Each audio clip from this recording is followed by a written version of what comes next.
Ito naman yung ating bagong pasisiw na claret. Ayan. Kasi may iba. Yung nakatago.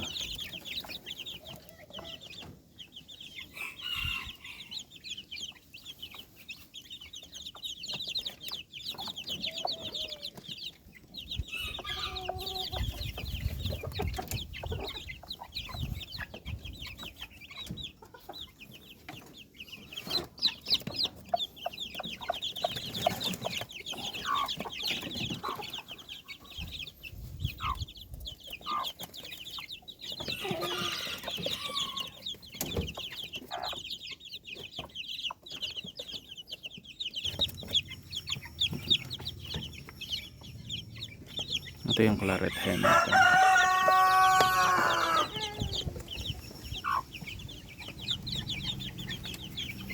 Ito naman yung sisiw ng gal. Ayan. Ano na nga siya? Ayan o. Ganda. Tapos yung inay na yan, Tagalog yan.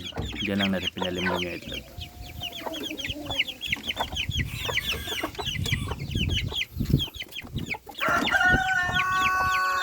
Tapos yung gal hen natin, nangingitlog na ulit.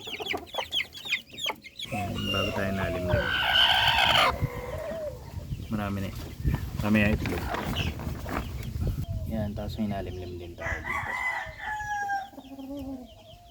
Malapit na yung nagpisa. Yun yung isang dumalaga natin.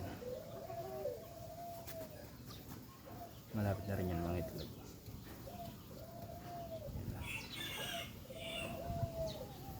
Ayan naman, crossbreed. Ano yan, hindi na natin makatandaan kung anong lahi yan.